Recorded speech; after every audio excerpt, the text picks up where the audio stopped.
What's up guys, James here from James CX. I played Lugia VSTAR all day as soon as I got back from Warsaw Regionals. Played a bunch of games, I played as much as I could.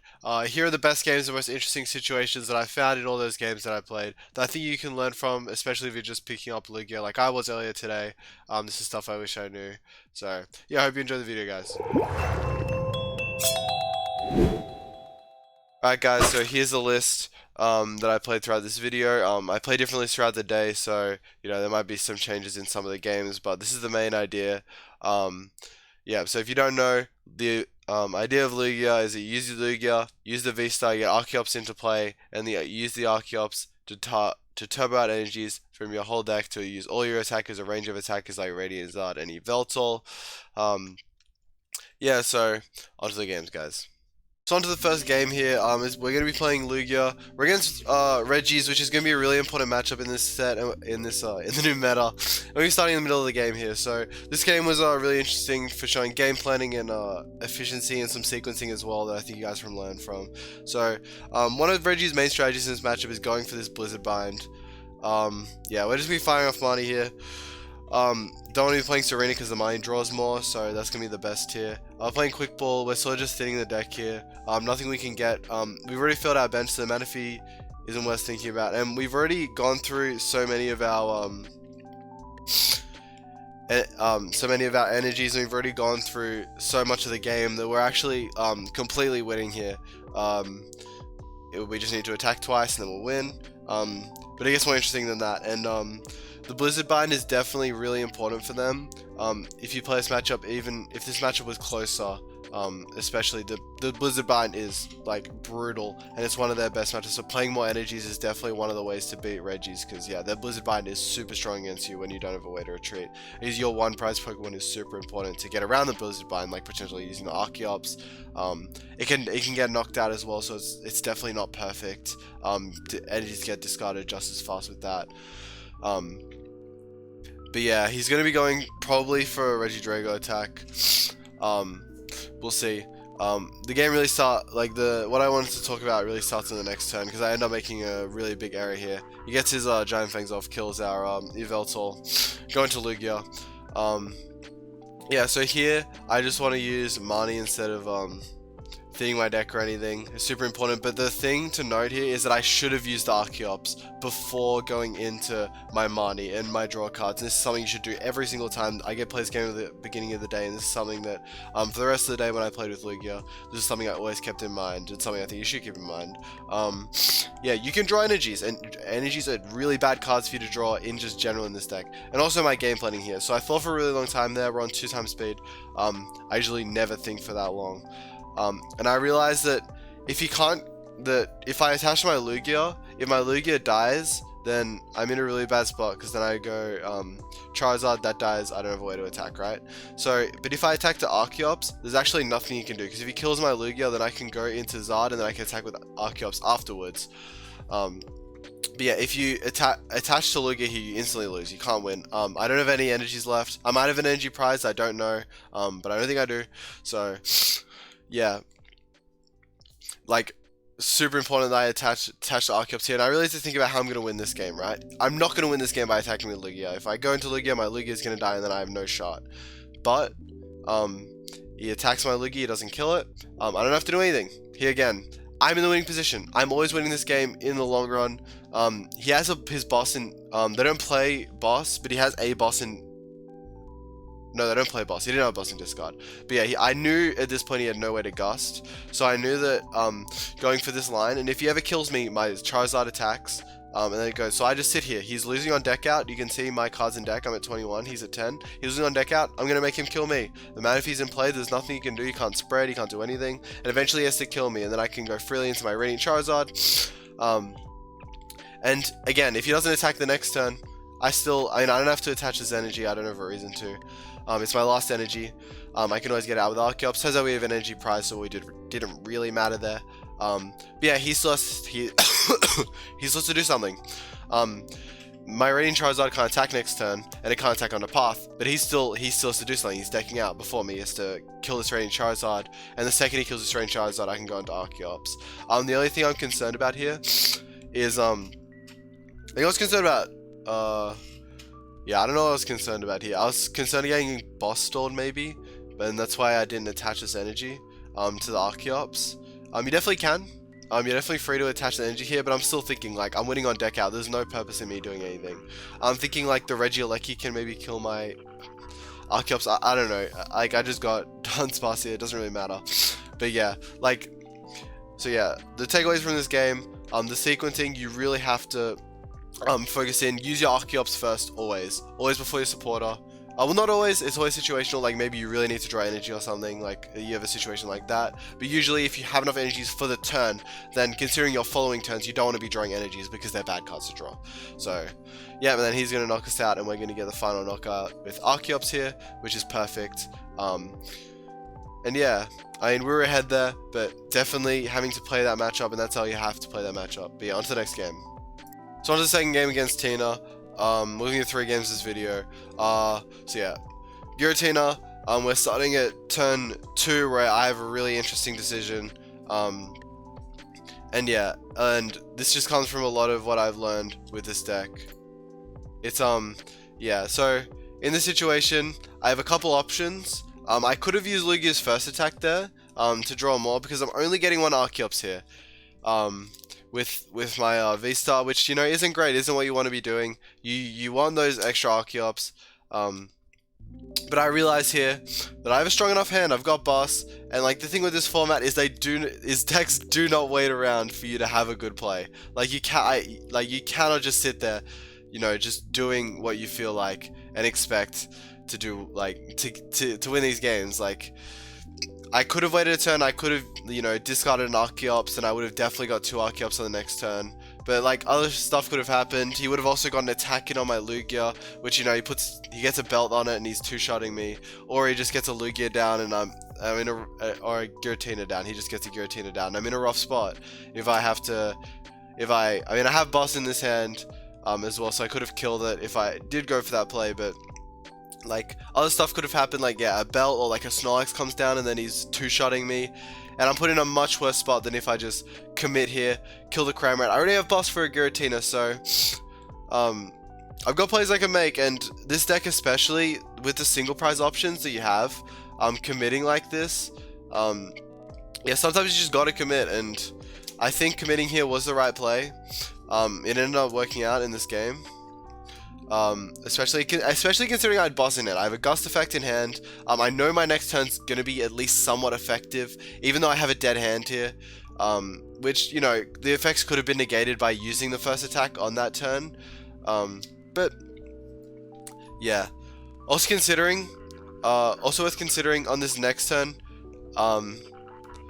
Yeah, so we don't have a good hand here. We have literally nothing. All we have that we can do is boss the Giratina, and the temple coming out, the first temple of this game, yeah, like, the temple is very strong, but it's not strong in this position yet, because we're not getting effect out of powerfuls. We can discard it, and then we get the V-Guard energy effect back, while it's their turn. So if they're not using a proactivity to kill you, then you can discard it with the Lugia's attack, and that's really important that, yeah, you can discard that with the Lugia's attack, get the V-Guard energy back, and I sort of just get to boss, and this was my plan, right? And now I have an Archeops set up, which I'm on 3 prizes, so if I can just get an Archeops to kill 1 prizer maybe, or even just an attack into a Giratina is going to be important. It's like, I mean, it does, you know, something, and then I can get Radiant Zard out,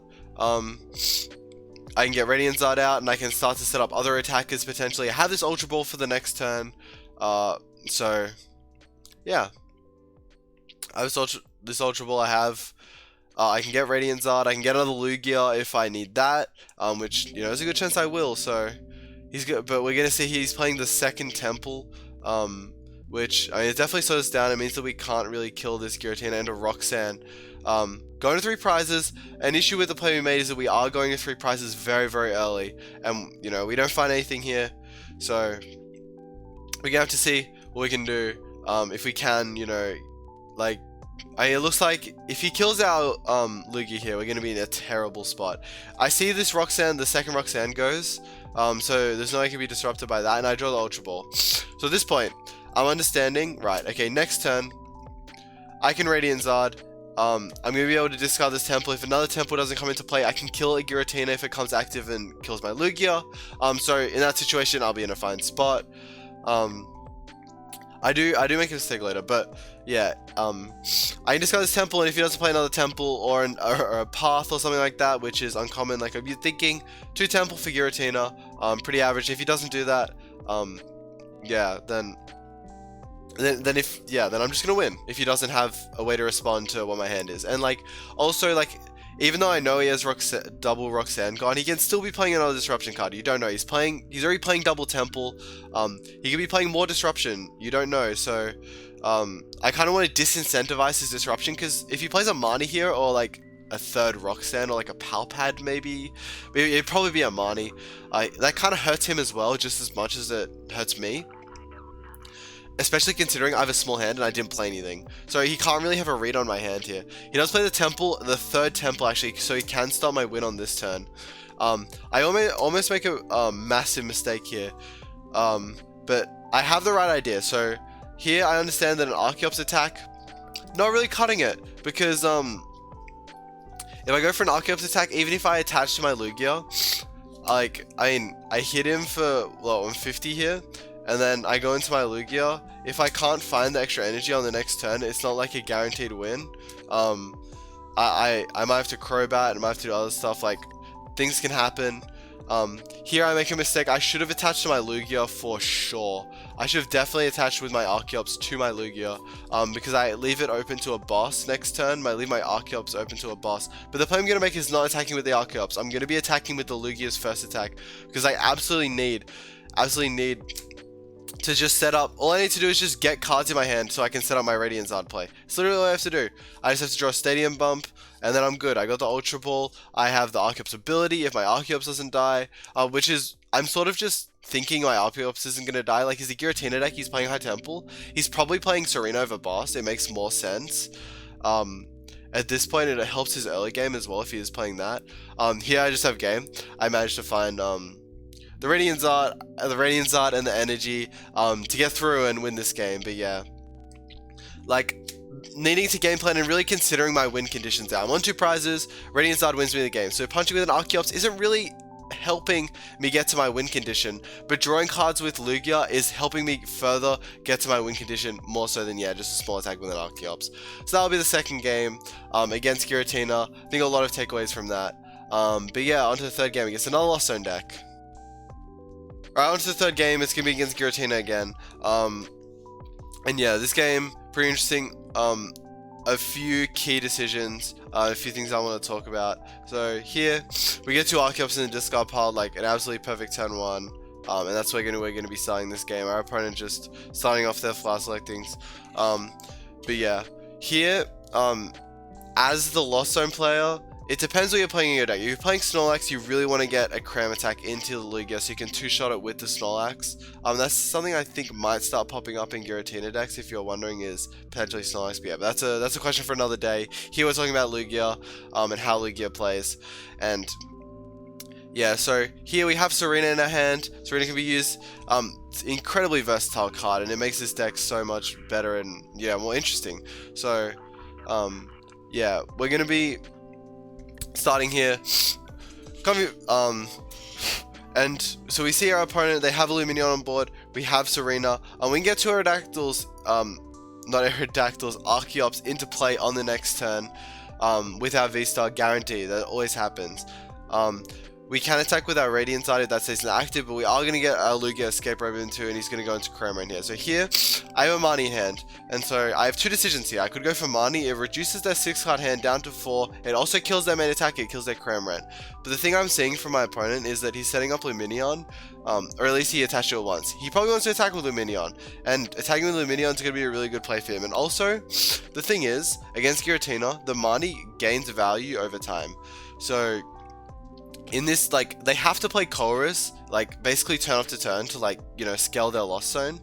And so, here, like, the Marnie on the next turn is stronger than it is on this turn. And if I play the Marnie here, even though it is very effective, you know, it might not be, as, you know, it's more likely it's going to be more effective on the next turn, right?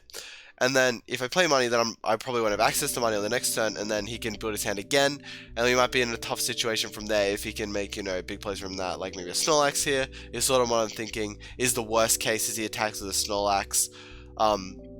And I know of a Lugia setup, which is also a downside of going for this Serena play, but I'm thinking, you know what, I kill this Lumineon now, it puts me way ahead in the prize race as well. Even if he attacks with Snorlax, I have a lot of time to get 1 prize and 2 prize knockouts.